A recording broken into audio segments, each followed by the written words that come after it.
तो अभी यहाँ पे हमारे रसशास्त्र का 9th चैप्टर शुरू करेंगे। 9th और 10th ये दो चैप्टर पढ़ने के बाद हमारा पार्ट ए कंप्लीट हो जाएगा। फिर हम वैशेज्य कल्पना के कुछ चैप्टर देख के फिर आएंगे यहाँ पे पार्ट बी पे। तो यहाँ पे 9th चैप्टर जो है पारद के ही दोनों चैप्टर थे, 8वां और 9वां। उसमें दूसरा चैप्टर, इसमें काफी सारी चीजें ऐसी है, काफी सारे टॉपिक्स ऐसे हैं जो हमें रिवीजन के जैसे है। ऑलरेडी हम पहले पढ़ चुके हैं आगे के चैप्टर में, जैसे कि परिभाषा प्रकरण में पढ़ चुके हैं। तो वो एक बार रिवाइज करेंगे और फिर आगे बढ़ेंगे। वैसे ये जो 9वां चैप्टर है उसका मेन टॉपिक ऐसा है कि रस औषधि का वर्गीकरण। रस औषधि जो होती है, रस शास्त्र की बनी हुई जो औषधियां है, पारद से बनी हुई जो दवाइयां है, वो कौन से प्रकार की होती है, और ये जो चार प्रकार है उसके, उनका क्या सिग्निफिकेंस है, कैसे ये अलग है, ये कैसे इवोल्व हुए, ये सारी चीजें हम पढ़ेंगे। तो यहाँ पे सबसे पहला है खलवी रस, फिर आगे है परपटी रस, फिर आगे है कुपीपक्व रस, और फिर आगे है पोटली रस। वैसे आपके सिलेबस में यहाँ पे लिखा है रस, तो मैं इसलिए बोल रहा हूँ, वरना हम ऐसे नहीं बोलते। जब व्यवहार में हम हमारे क्लिनिक में इसको यूज करते हैं तब खलवी रसायन, परपटी रसायन, कुपीपक्व रसायन, पोटली रसायन ऐसे बोलते हैं। अभी रस किसको बोलते हैं, रसायन किसको बोलते हैं, ये भी आप पहले के चैप्टर्स में पढ़ चुके हैं, इसलिए आपको पता चला होगा कि हम इसे रसायन क्यों बोलते हैं। रस यानी कि पारद, उसमें से बनी हुई दवाइयाँ, वो है रसायन। तो सबसे पहले अभी यहाँ पे हमें पारद को शुद्ध कर लिया, उसके संस्कार कर लिए, बंद कर लिए, है ना, ये सारी चीजें तो सीख ली। अभी बात आती है क्लिनिक में उसको यूज करना, मर्क्यूरी से बनी दवाइयाँ को क्लिनिक में यूज करना। तो यहाँ पे तो एक एक उदाहरण दिए हुए हैं, चारों टाइप के एक एक उदाहरण, जैसे कि त्रिभुवन कीर्ति, या फिर रस परपटी, ये एक दवाई है। एक और दवाई है रस सिंदूर, एक और दवाई है हेमगर्भ पोटली। लेकिन चार दवाई में तो हमारी प्रैक्टिस होती नहीं, जब हम क्लिनिक में बैठेंगे हम पेशेंट्स देखेंगे तो चार दवाई में ठीक नहीं कर पाएंगे। हमें तो कम से कम 500 दवाई सीखनी है सेकंड ईयर में। तो ये चार, और आगे यहाँ पे और 30 दवाई है। ये तो मैंने आपका सेकंड ईयर शुरू हुआ उस टाइम पे ही असाइनमेंट में दी थी काफी सारी चीजें। ये 30 दवाई, तो इतनी ये 30 और चार, ये 34 दवाई जो है, ये तो हम काफी डिटेल में सीखेंगे ही, और भी बहुत सारी दवाइयाँ सीखेंगे। तो वो भी आप सीख लीजिए, लगभग लगभग 500 दवाई सीख लीजिए सेकंड ईयर में से, जब थर्ड ईयर में जाएंगे तब तक में। अभी हमारे टॉपिक की ओर आगे बढ़ते हैं। इस टॉपिक को इस चैप्टर को मैंने खुद से ही नाम दिया है रस औषधि वर्गीकरण, क्योंकि इस टॉपिक में मेन चीज वही है। लास्ट में आता है रस सेवन विधि, तो वो भी एक छोटा सा टॉपिक बाद में देखेंगे। फिलहाल उसका जो पहला पॉइंट है, कॉन्सेप्ट ऑफ मूर्छना एंड झारणा। तो वैसे ये शब्द आपके पहचाने हैं, श्लोक भी अगर आपने याद किए होंगे तो आपको शायद याद होगा कि ये श्लोक हमने सीखा था परिभाषा प्रकरण में, दोनों ही श्लोक। मूर्छना प्रकरण का श्लोक भी सीखा था, मूर्छना मतलब क्या वो भी सीखा था, और झारणा मतलब क्या वो भी सीखा था। फिर से एक बार रिवाइज करेंगे। मूर्छना, मूर्छना यानी कि मूर्छित कर देना, मूर्छित यानी कि बेहोश कर देना। पारद जो है मर्क्यूरी है, तो उस मर्क्यूरी के ऊपर हम कुछ ऐसी प्रोसेस करते हैं कि वो मूर्छित हो जाता है, यानी कि बेहोश हो जाता है। मतलब क्या, कि वो खुद से अपने अपने कर्म नहीं कर सकता। पारद खुद से क्या करता है, वो चंचल होता है ना। मर्क्यूरी जो है वो लिक्विड होता है, वो हम उसको पकड़ नहीं सकते।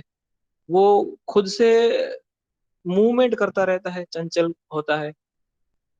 अगर मर्क्यूरी जैसा है वैसा का वैसा लिया तो मृत्यु भी हो सकती है, डेथ भी हो सकती है, क्योंकि वो एक पॉइजनस सब्सटेंस है। लेकिन वो अपना काम छोड़ के वो मूर्छित हो जाए, वो हम जो बोले वो काम करे, हमारे वश में हो जाए, तो ऐसी कुछ प्रोसीजर है, उसको मूर्छना बोलेंगे। तो श्लोक में लिखा है तत् विधि प्रभेदेन, तत् यानी कि उस विधि प्रभेदेन, अलग अलग प्रकार की प्रोसीजर्स करके, रसस्य, रसस्य यानी कि पारद की, मर्क्यूरी की, रसस्य अव्यभिचारतः, अव्यभिचारतः। अभी व्यभिचार ये शब्द सुना होगा आपने, है ना? व्यवहार में भी बहुत जगह पे व्यभिचार शब्द यूज में आता है, भ्रष्टाचार शब्द यूज में आता है ना। जो अपना आचार, अपना जो कर्म करना है वो छोड़ के कुछ और काम करे। तो यहाँ पे उन्होंने क्या लिखा है, क्लियरली लिखा है अव्यभिचार, अव्यभिचारतः। वो मर्क्यूरी जो है वो हम जैसा बोलेंगे वैसा काम करेगा।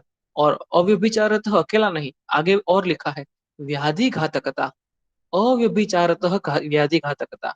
हम जैसा बोलेंगे वैसा ही काम। और वो कौन सा काम? व्याधि घातकता, व्याधि को दूर कर देने का काम, बीमारी को ठीक कर देने का काम ही करेगा वो। ऐसा जब पारद बन जाता है, मर्क्यूरी जब ऐसा बन जाता है, तब बोलते हैं कि वो मूर्छित हो गया है। या स्यात, जब ऐसा बन जाता है सामता, उसको बोलते हैं मूर्छना। कौन बोलते हैं? बुद्धे ही, बुद्धिमान लोग उसको मूर्छना बोलते हैं कि पारद की मूर्छना हो गई है। तो तत् विधि प्रभेदेन, उन प्रोसीजर्स से, कौन सी प्रोसीजर्स है वो देखेंगे आगे। फिर है झारणा। झारणा भी हमने काफी डिटेल में 2-3 बार सीखा था, वो परिभाषा प्रकरण के अंदर ही 2-3 बार सीखा था। तो उसके अंदर फिर से एक बार थोड़ा रिवाइज करते हैं। झारणा या झारण करना या झरण करना, अजीर्ण न होना। अजीर्ण यानी कि ठीक से पाचन नहीं होता, जीर्ण यानी कि ठीक से पाचन हो जाता है। तो पारद को, यानी कि मर्क्यूरी को, हम जो कुछ भी खिलाते हैं वो खा लेता है और वो पचा भी लेता है, ठीक से पचा लेता है। तभी बोलते हैं कि धारणा हुई है। मर्क्यूरी को मैंने आयरन खिलाया, कॉपर खिलाया, गोल्ड खिलाया, है ना, मर्क्यूरी के अंदर वो सब कुछ ऐड किया। तो 100 ग्राम मर्क्यूरी के अंदर मैं 20 ग्राम गोल्ड ऐड कर देता हूँ, फिर मर्क्यूरी और गोल्ड का एमालगम बन जाता है, 120 ग्राम वजन हो जाता है। तो वो तो सिर्फ उसने खाया, खाया यानी कि चारण किया, उसने चरा। गाय जैसे घास चर लेती है, तो उसने सिर्फ चारण किया, चर लिया। बाद में हम उसको उसके पेट में द्रवीभूत यानी कि द्रुति करके झारणा करते हैं, मर्क्यूरी से वो उसका पाचन करवाते हैं, तो झारणा हो जाती है। मर्क्यूरी के अंदर वो पूरा पूरा एसिमुलेट हो जाता है, मर्क्यूरी का वजन नहीं बढ़ता। 100 ग्राम के अंदर 20 ग्राम ऐड किया हमने गोल्ड, तो फिर भी मर्क्यूरी का वजन 100 ग्राम ही रहेगा। 20 ग्राम जो है वो उसके अंदर पूरा घुल मिल जाएगा, द्रव्य में से ऊर्जा में रूपांतरित हो जाएगा। वही है जारणा। तो यहाँ पे उन्होंने क्या लिखा है ये हम देखेंगे। जारणा ही नाम, जारणा उसी को बोलते हैं गालन पातन व्यतिरेके न। तो गालन, गालन यानी कि छान लेना, फिल्टर कर लेना। पातन, पातन यानी कि सब्लिमेट कर लेना। हमने जो यंत्र पढ़े थे, ऊर्ध्व पातन, अधः पातन वगैरह, तो ये सब ऐसा कुछ भी नहीं करना है। गालन पातन व्यतिरेके न, मतलब कि मर्क्यूरी के अंदर हमने जो कुछ भी ऐड किया है, गोल्ड है, चाहे वो कॉपर है, चाहे वो आयरन है, वो सब ऐड करने के बाद गालन पातन वगैरह नहीं करना है। मतलब मर्क्यूरी में से वो निकलना नहीं चाहिए। अगर मैंने उसको गोल्ड खिलाया है, आयरन खिलाया, जो कुछ भी खिलाया है, वो मर्क्यूरी के अंदर ही रहना चाहिए। मैंने उसको फिल्टर करके निकाल लिया, ऐसा नहीं। मैंने उसको सब्लिमेट करके मर्क्यूरी और उसको अलग कर लिया, ऐसा नहीं। उसके अंदर ही रहना चाहिए। पहली कंडीशन बता दी, गालन पातन व्यतिरेके ना, मर्क्यूरी के अंदर ही रहना चाहिए। फिर आगे क्या बताया है? ग्रस्त, ग्रस्त यानी कि ग्रास लिया हुआ, ग्रस्त यानी ग्रास लिया हुआ, ग्रास यानी कि खाया हुआ, उसको खिलाया हुआ। और क्या क्या खिलाया हुआ, क्या क्या ग्रस्त है? घन, घन, अब ये शब्द याद रखिए, चाहे तो नोट कर लीजिए। घन ये अभ्रक का सिनोनिम है। हमारा जो पहला रस द्रव्य है अभ्रक, ये उसका सिनोनिम है, उसका समानार्थी शब्द है घन यानी कि अभ्रक। फिर है हेम, हेम यानी कि सोना, सुवर्ण या गोल्ड। हेम आदि, तो घन, हेम, आदि यानी कि उसको अभ्रक खिलाया है, उसको गोल्ड खिलाया है।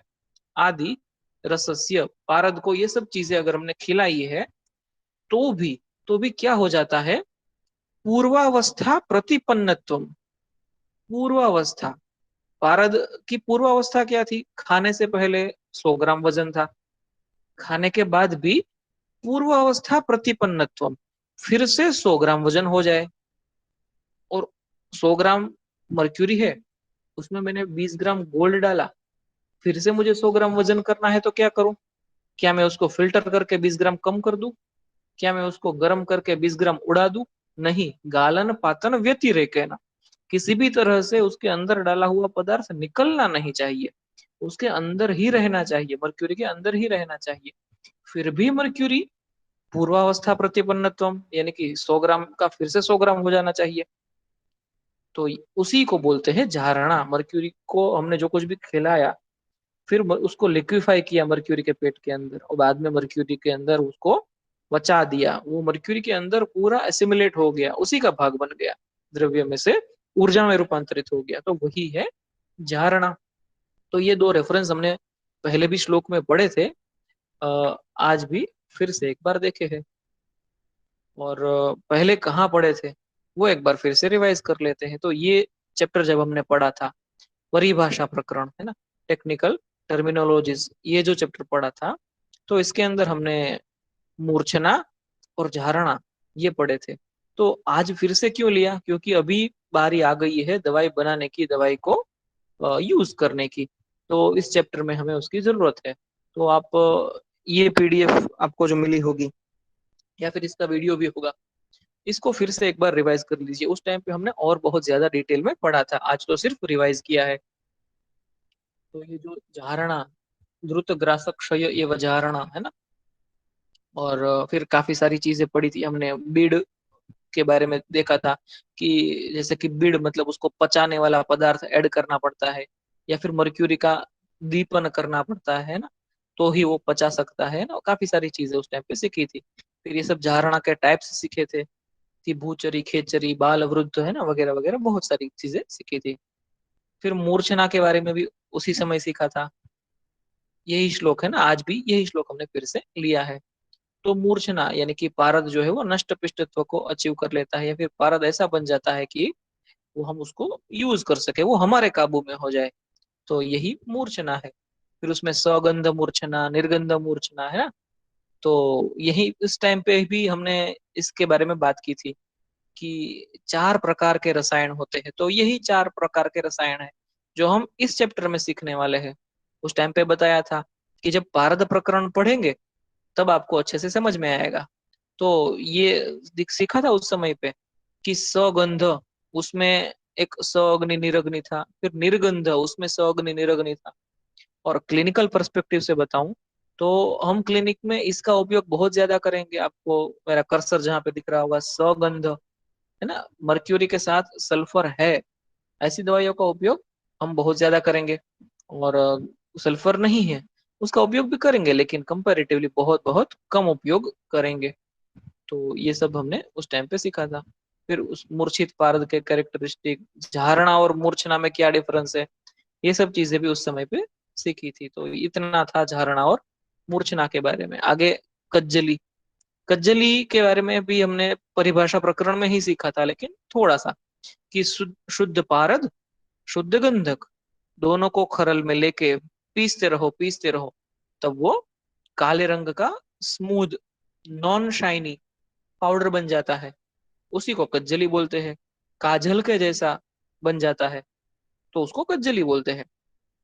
तो इतना ही सीखा था। आज कज्जली के बारे में हम कुछ और डिटेल में देखने वाले हैं।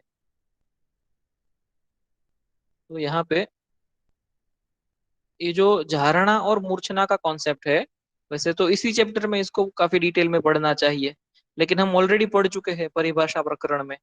तो आप वहां जाके रिवाइज कर लीजिए, बुक में से, पीडीएफ में से, यूट्यूब के वीडियो में से रिवाइज कर लीजिए उसको। और आगे का टॉपिक हम देखेंगे प्रिपरेशन ऑफ कज्जली, है ना। तो अभी कज्जली पे ऊपर आएंगे, लेकिन पहले एक और मैं आपको स्लाइड दिखाऊंगा। हाँ, ये वाली, यही है हमारा इस चैप्टर का हार्द, हमारा इस चैप्टर का जो सबसे ज्यादा सीखने जैसी चीज है, वो है 4 तरह की रस औषधियाँ।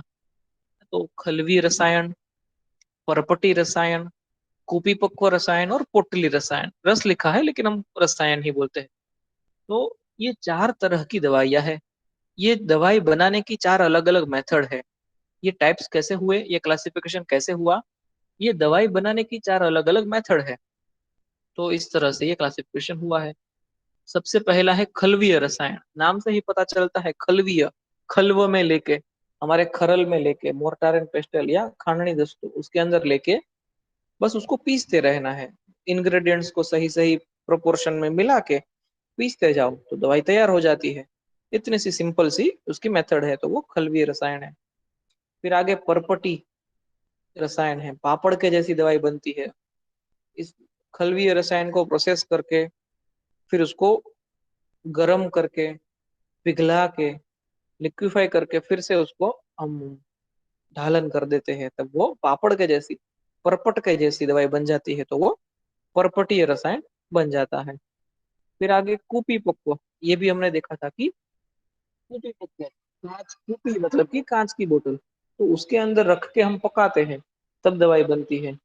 और फिर पोटली रसायन, तो एक पोटली बना देते हैं रेशम के कपड़े के अंदर, सब इंग्रेडिएंट्स रख के पोटली बना के पकाते हैं, तो वो एक पोटली रसायन देखा था। ये सब हम पढ़ेंगे, लेकिन पहले उसमें पहला जो है, सबसे पहला है खलवीय रसायन। सिंपल से सिंपल कि सभी इंग्रेडिएंट्स को खरल में ले लीजिए और उस खरल के अंदर मिक्स करते जाइए, बस पीसते जाइए। तो उसमें भी 10 इंग्रेडिएंट्स 50 इंग्रेडिएंट्स हो सकते हैं, लेकिन हम सबसे सिंपल उदाहरण सबसे पहले लेंगे। सबसे सिंपल है कज्जली, सिर्फ 2 इंग्रेडिएंट, एक है पारद, दूसरा है गंधक, दोनों ही शुद्ध। तो श्लोक में तो नहीं लिखा है शुद्ध ऐसा, लेकिन हमें समझना है कि हमें शुद्ध ही लेना है। और ये तो आप कज्जली के बारे में तो पारद के बंध में भी पढ़ चुके हैं। एक पारद बंध भी था कज्जली, है ना, परिभाषा प्रकरण में भी पढ़ चुके हैं, पारद के बंध में भी पढ़ चुके हैं कज्जली। तो प्रोसीजर क्या है, शुद्ध पारद और शुद्ध गंधक को ले लीजिए। समझ लीजिए मैंने 100 100 ग्राम ले लिया दोनों को, या फिर जितना चाहिए उतना, है ना। इक्वल अमाउंट में लेना है तो इक्वल, अनइक्वल अमाउंट में लेना है, कम ज्यादा लेना है तो भी सही है, जैसी जरूरत उस हिसाब से ले लेंगे। उसके अंदर कुछ धातु वगैरह मिलाना है तो ठीक है, नहीं है तो भी कोई बात नहीं। तो धातु भी गंधक आदि ही च, धातु भी गंधक आदि ही च, तो यानी कि यहाँ पे पारद, पारद के साथ गंधक और कोई धातु होगी तो वो धातु भी।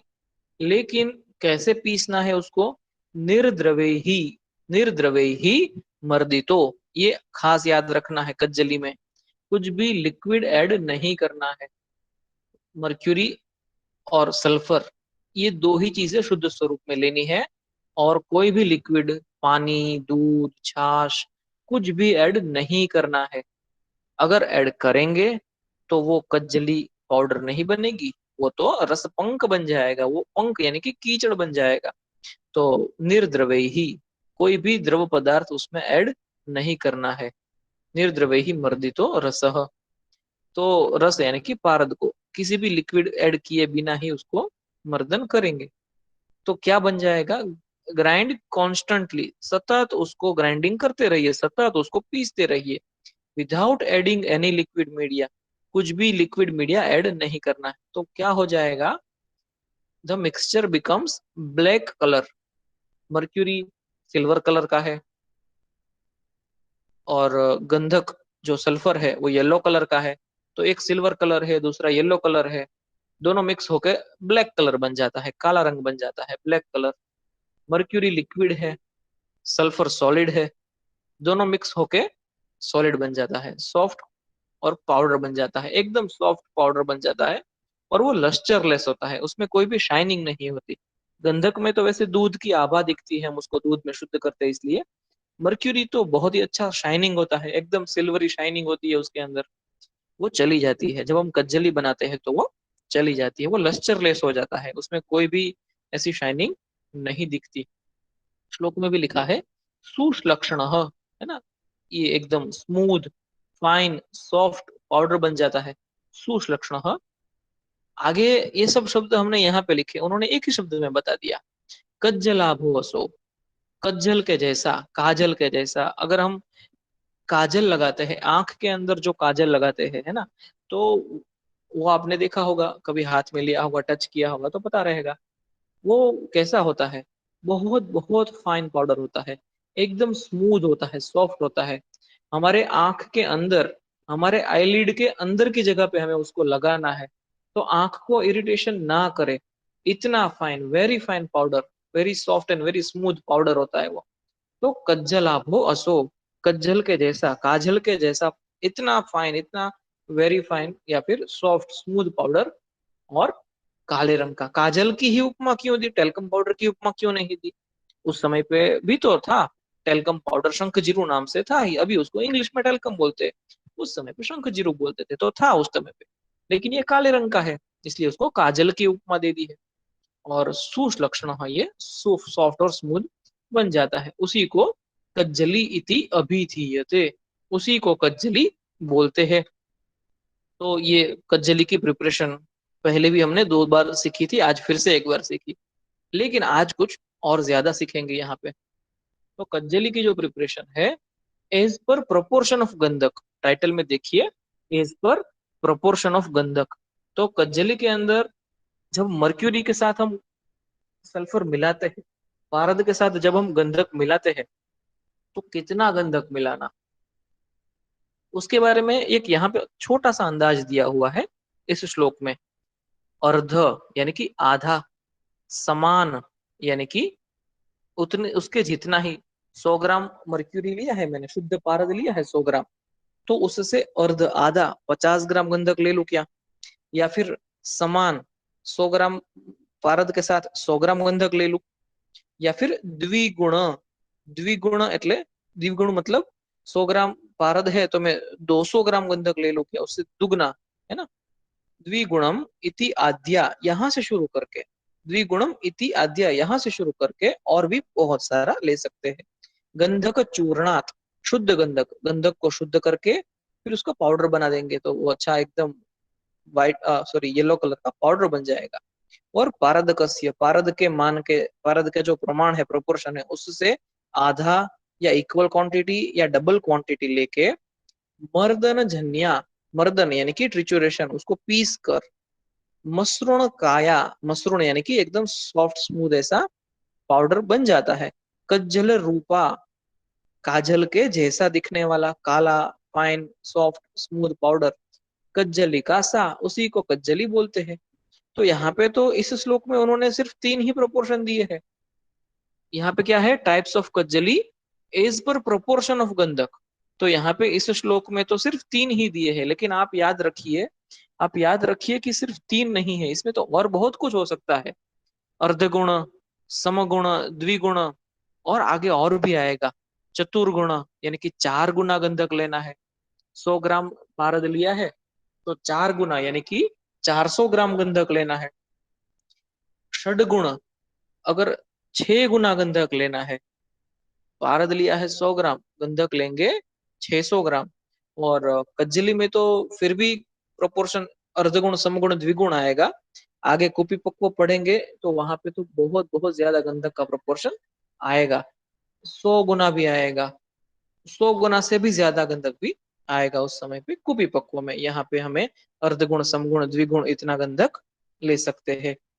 तो ये हो गया गंधक का प्रोपोर्शन के अनुसार कज्जली कैसे कैसी होती है। फिर कज्जली के बारे में और कुछ देखेंगे। तो एग्जामिनेशंस है ना, कज्जली सही तरीके से बनी है या नहीं, ये चेक करने के लिए, मतलब कि मर्क्यूरी और सल्फर, इन दोनों को मिलाने के बाद मर्क्यूरी सल्फाइड बना है क्या नहीं। मर्क्यूरी है और सल्फर है ना, दोनों शुद्ध है, अपने अपने प्योर फॉर्म में है। तो मिलाने के बाद क्या बन जाएगा, मर्क्यूरी सल्फाइड, है ना। तो वो मर्क्यूरी सल्फाइड सही सही बना है या नहीं, वो देखने के लिए कुछ टेस्ट दिए हैं। तो पहले 4 टेस्ट जो है, ये तो हम पहले पढ़ चुके हैं, तो मैंने उसकी डिटेल्स नहीं लिखी यहाँ पे, है ना। रेखा पूर्णत्व, हमारी फिंगरप्रिंट्स के अंदर वो चली जाती है क्या नहीं, वो पाउडर जो है ब्लैक कलर का वेरी फाइन पाउडर, हमारी फिंगर, उंगलियों की फिंगरप्रिंट्स के अंदर चला जाता है क्या, तो रेखा पूर्णत्व परीक्षा को पास करता है। फिर कज्जलाभ, काजल के जैसा है क्या वो, काले रंग का very fine powder, soft powder, smooth powder, काजल के जैसा सुलक्षणत्व, है ना, उसमें एकदम स्मूथनेस जो है, सुलक्षण है क्या नहीं वो। निश्चंद्रत्व, ये भी एक बहुत अच्छा टेस्ट है, वो निश्चंद्र होना चाहिए। निश्चंद्र यानी कि कोई भी चंद्रिका, कोई भी शाइनिंग पार्टिकल उसके अंदर नहीं होना चाहिए। शाइनिंग पार्टिकल यानी कि फ्री मर्क्यूरी कहलाता है वो।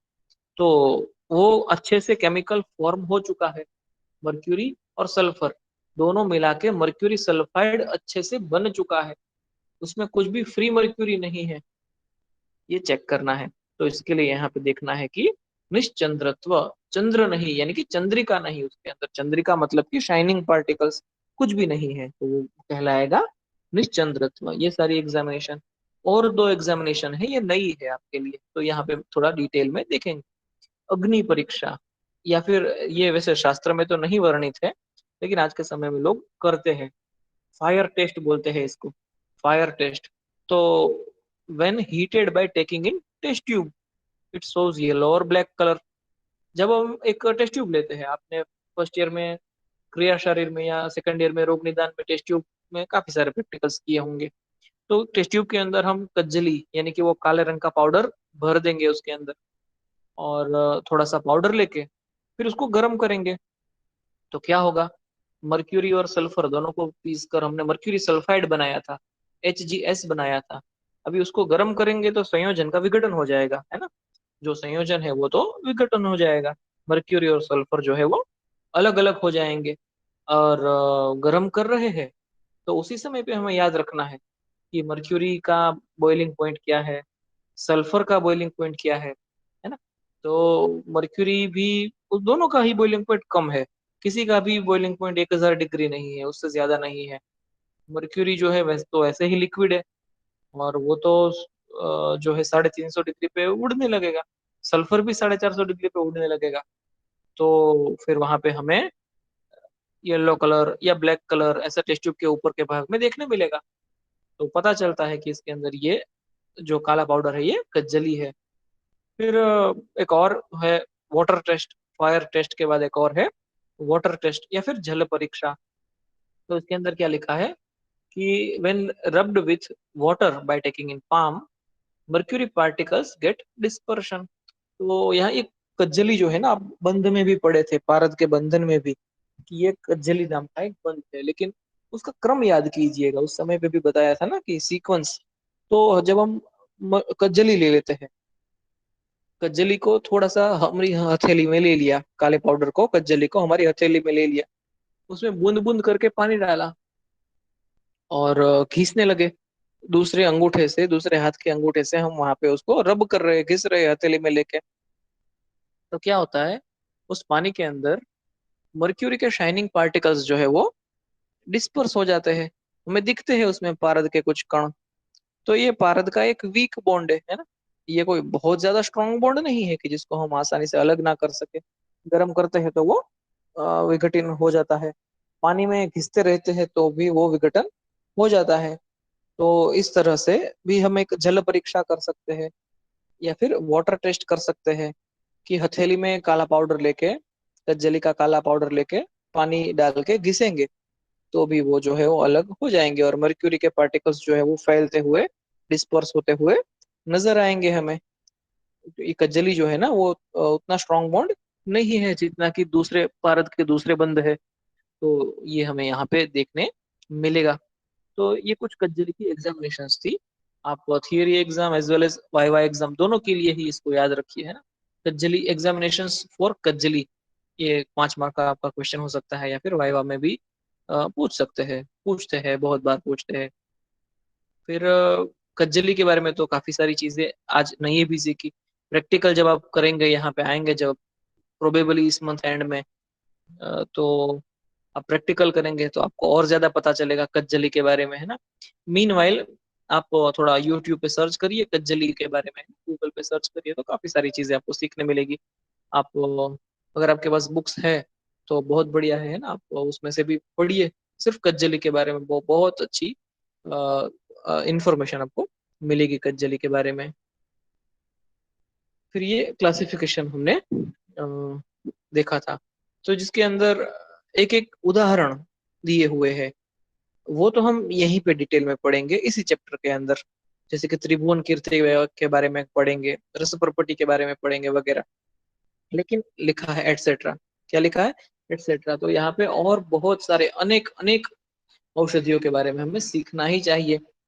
क्यों सीखना है, क्योंकि कल सुबह हमें उसको पेशेंट में यूज करना है, जब हम थर्ड ईयर में पहुंचेंगे तो हमें पेशेंट के अंदर यूज करना है। और मैं तो कहता हूँ सेकंड ईयर से ही यूज करना शुरू कर दिए। जितनी भी मेडिसिन आपको अच्छे से समझ में आ गई है, आपको याद रह गई है, उसके इंग्रेडिएंट्स, खास करके उसका शरीर के अंदर ऊपर होने वाला इफेक्ट्स, तो धीरे धीरे सीनियर, आपके जो सीनियर स्टूडेंट्स होंगे या फिर जो वैद्य होंगे, उनके गाइडेंस में एक एक एक एक दवाई यूज करना शुरू करिए। और जितनी ज्यादा बार यूज करेंगे, उतना ही आपका क्लिनिकल कॉन्फिडेंस बढ़ता जाएगा। तो पहले दवाइयों को पढ़ना है, फिर उसको यूज करना है। तो त्रिभुवन कीर्ति है ना, आज के समय में तो ये बहुत ज्यादा उपयोगी है। जैसे अभी के समय में चाहे इन्फेक्शियस हो चाहे ना हो, सभी को सर्दी खांसी जुकाम बुखार हो ही रहा है बहुत सारा। तो उसमें सिम्टोमेटिकली मैनेज करने के लिए त्रिभुवन कीर्ति एक बहुत अच्छी दवाई है। उसके बारे में हम पढ़ेंगे आगे, और उसी तरह से बाकी चारों के बारे में ही।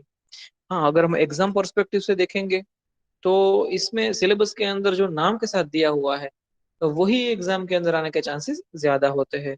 दूसरा भी पूछ सकते हैं, सिलेबस कॉपी में नहीं लिखा है ऐसा भी कुछ भी पूछ सकते हैं। जैसे कि यहाँ पे आनंद भैरव रस नहीं लिखा है, तो आनंद भैरव पूछ सकते हैं, उसमें कोई डाउट नहीं है, कोई भी दवाई पूछी जा सकती है। लेकिन सिलेबस में लिखा है वही तो हम एग्जाम के लिए भी ज्यादा तैयार करेंगे डिटेल में। और सचमुच में डॉक्टर बनना है, हमें दवाइयाँ यूज करनी है, खास करके रसशास्त्र की दवाइयाँ तुरंत ही ठीक करने वाली। ऐसा नहीं है कि आपने चरक चिकित्सा में अभी नहीं पढ़ा, अगले साल पढ़ेंगे कि ज्वर हुआ है तो 7 दिन तक लंघन करना है। ऐसा नहीं है। त्रिभुवन कीर्ति की एक टेबलेट खा लो, आधे घंटे में ज्वर चला जाएगा। पैरासिटामोल जितना फास्ट इफेक्ट करती है, त्रिभुवन कीर्ति भी उतना ही फास्ट इफेक्ट करती है। उससे सिर्फ एक बुखार ठीक होता है, पायरेक्सिया ठीक होता है, हाइपर पायरेक्सिया। इससे तो तीनों भुवन ठीक हो जाते हैं। तीनों भुवन यानी कि आपका उत्तमांग शिर, उर और उदर, तीनों ही। तो बहुत ही फास्ट एक्टिंग दवाइयाँ होती है हमारी रस शास्त्र की, यूज जरूर करिए उसको। और आगे जो है खलवीय रसायन है ना, तो उसके बारे में है काफी सारी चीजें, लेकिन वो कल पढ़ेंगे हम। सॉरी, कल नहीं, आज के सेकंड क्लास में, मतलब नेक्स्ट लेक्चर में पढ़ेंगे हम। 2 बजे है ना, 2 बजे हमारा जो क्लास होगा उस समय पढ़ेंगे आगे। और अभी आप जो है अपनी अटेंडेंस सारी दे दीजिए चैट में।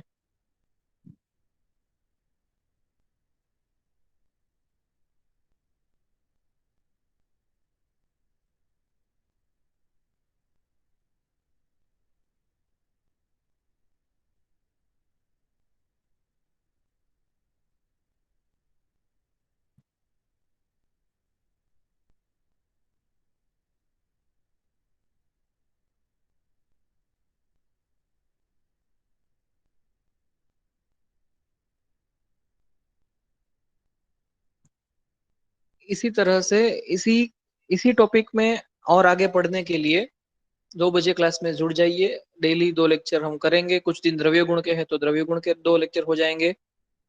और आज जैसे ही लेक्चर खत्म होता है, मैं तुरंत ही यूट्यूब पे डाल के गूगल शीट में भी अपडेट कर दूंगा, तो आपको मिल जाएगा। जो लोग भी शायद ज्वाइन ना हो पाए किसी भी कारण से, लेकिन रोज का रोज रिवीजन करते ही रहिए। और आपको जो कुछ भी पूछना है, वो अभी इसी मीटिंग में भी पूछ सकते हैं, या व्हाट्सएप पे भी पूछ सकते हैं।